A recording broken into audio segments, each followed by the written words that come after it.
começar contando uma historinha da minha infância, que me marcou muito.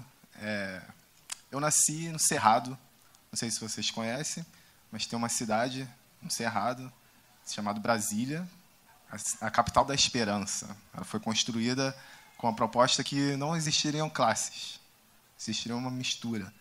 Eu nasci e fiquei brincando na minha infância no Cerrado, com um monte de criança, tive uma infância muito rica, uma liberdade incrível. E aí eu assisti um filme chamado Surf no Havaí. Aí eu falei, eu quero ser surfista. Só que existia uma distância enorme do mar, né? E não existia a banda Nat Roots. Eu sou surfista do Lago Paranoá. Não existia nessa época, mas eu queria ser surfista, mesmo morando no Cerrado. Por ironia do destino, meu pai ele teve que ser remanejado do emprego dele. E aí ele fez uma coisa muito bacana para a minha vida, para a minha família. Ele abriu um mapa do Brasil e falou, família, eu, meu irmão, minha mãe, eu tinha 10 anos, decidimos qual lugar que a família ia morar. E aí ele já sabia, na cabeça dele já sabia que era Rio de Janeiro, porque toda a vida social dele foi no Rio de Janeiro. Apontamos o dedo para o Rio de Janeiro, é para cá. E aí ele tinha uma coisa com a Ilha do Governador, ele gostava muito da Ilha do Governador, era um interesse dele morar lá. E aí abriu outro mapa, o mapa do Rio de Janeiro, e apontou o que vocês acham da Ilha do Governador. Falei, pronto, realizei meu sonho, surf do Havaí, eu vou morar numa ilha. Cara, dia seguinte eu cheguei na escola, para os meus amigos da escola, falei, meu amigo, eu vou morar na ilha, cara, na ilha do surf do Havaí. Quando eu cheguei, a família, mudança, cheguei na ilha, primeira coisa que eu fiz foi o quê? Saí correndo para a Praia da Bica. Não sei se vocês conhecem a Praia da Bica, mas fica cercada pelas águas da Baía de Guanabara. Saí correndo com um amigo, vamos para a praia, vamos para a praia. Meu pé entrando no lodo, e quando eu senti um cheiro, eu falei, há algo errado aqui, o cinema me enganou. Essa ilha não é bem a ilha que eu vi no filme. Então, essa experiência me formou como biólogo. Eu queria entender por que isso acontecia, por que a natureza era degradada, por que o cinema me enganou. Eu fiquei muito chateado com aquela história. Então, eu começo a minha trajetória. Eu vou dividir a minha fala com os amigos que eu fiz aqui em Macaé e no Brasil. Tá? O corondô é esse aqui, ó. Ó, tá vendo? A gente cozinha, tira o que tá dentro. Isso aqui é muito forte. Esse aqui é saracutá. Esse aqui é o corondô. E temos negamina, que não é só com a maré seca. E tem o sururu, que a gente cava também na areia. Sururu. E tem o solambi. Tem tudo. Vocês não vivem dizendo que nós não podemos invadir a natureza, não podemos tirar a casa dos animais? Como que vocês vão fazer isso agora? Se já tem ali na Ibitiva, por que não procuram outro lugar para fazer? Porque tem que ser justamente onde os animais estão. Mas como vocês ficariam se entrasse alguém dentro da casa de vocês e falasse assim, peraí que o dinheiro é mais importante, e agora? Com essa alteração da natureza, sofre a futura geração que não viu uma verdadeira natureza. Agora, imagina o filho do meu filho. A natureza está morrendo. Professor, para você! Achei a formiga onça, professor! Corre, professor BR! Professor! Formiga onça! Vem! Corre! Vem, ela vai fugir! Vou virar vinda pra câmera. Cadê o então? Aqui! Cadê aqui, pô? Aqui, ó! Gente, ela mesma, a formiga onça!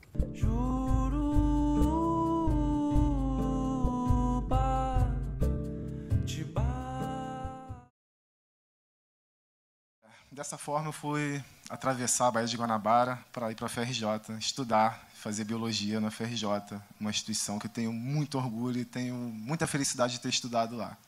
Na biologia, eu comecei a perceber que a biologia não estava dando conta, a universidade não estava dando conta, existiam caixas que também estavam me prendendo.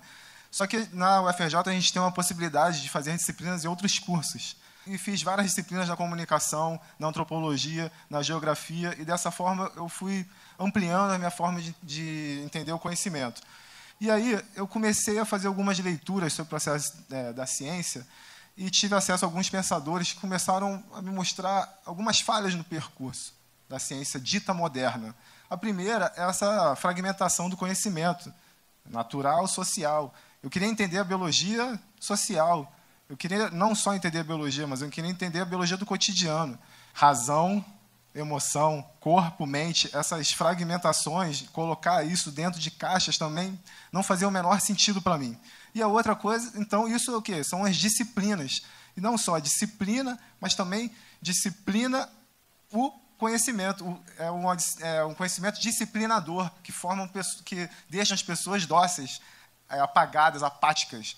Então, essa é uma crítica. E a segunda crítica é a questão de um conhecimento hierárquico, como se o saber científico fosse um saber mais potente. Eu comecei a formular uma pergunta: como formar biólogos? Eu queria me formar nesse sentido, e desse caminho que eu sigo. Como formar biólogos sem fragmentar o conhecimento e promovendo o diálogo de saberes?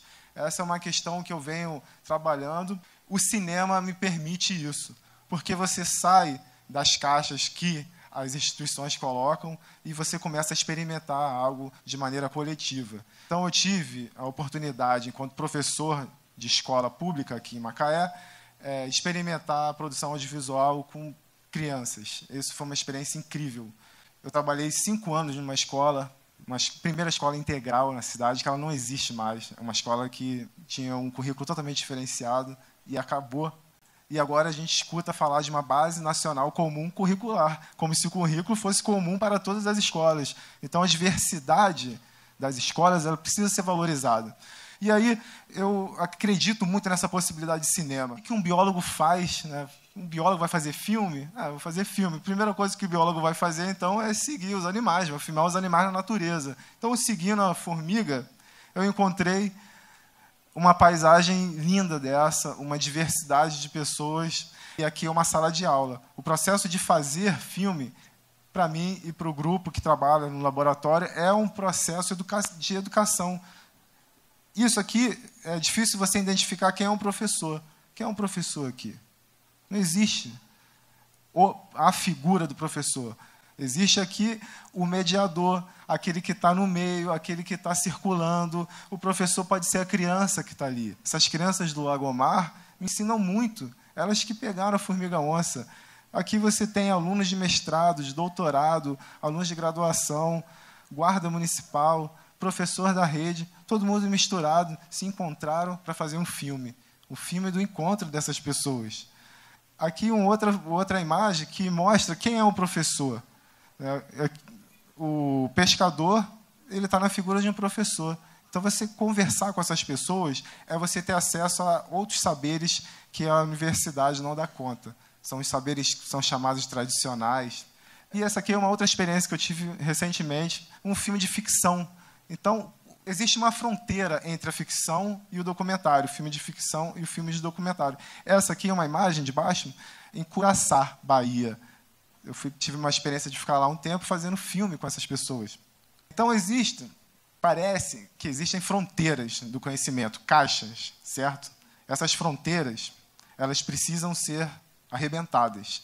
Ou precisamos olhar para essas fronteiras. Aqui é um exemplo de uma fronteira, que é um espaço onde eu venho experimentando as minhas produções. Essa imagem ela é muito simbólica, porque ela mostra uma fronteira de uma unidade de conservação, é uma área protegida, é onde a biologia deixa de ser biologia e se torna política, econômica, científica, a biologia da vida real.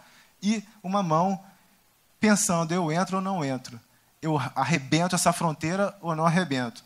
E aí, às vezes, é necessário passar por baixo dela, passar por baixo das fronteiras. E, passando por baixo, a gente encontra pessoas maravilhosas como o Capitão do Mato, é assim que ele se chama, de Carapebus. Ele foi ex-cortador de cana, trabalhou durante um período em Carapebus. Nós temos uma usina de cana central, e ele foi um trabalhador braçal que produzia um açúcar que ia adoçar chá de madame da Europa. Conversar com ele me mostra muito da biologia, me mostra muito do conhecimento que essa pessoa tem e como uma biologia pode ser enriquecida quando a gente tem a oportunidade de conversar com essas pessoas. Essa figura mostra o processo de fazer filme de maneira coletiva. Então, existe a pré-produção, que é escolher o personagem, por exemplo, o Capitão do Mato, ou um personagem como esse aqui que está com a mão na boca, ele está escolhendo a cena. Aquele ali é um professor de arte do município. Ele está escolhendo como vai ser o filme. Existe um processo dialógico ali, do início ao fim. Nessa figura aqui do lado é a montagem do filme, isso dentro da universidade. Então, quem participou do filme está dentro da universidade, está construindo de maneira coletiva. E depois, um dos momentos mais ricos, que é a exibição na comunidade. É exibir aquele material, e aí você tem um retorno, um feedback muito interessante. E, novamente, as fronteiras da universidade são arrebentadas, abertas.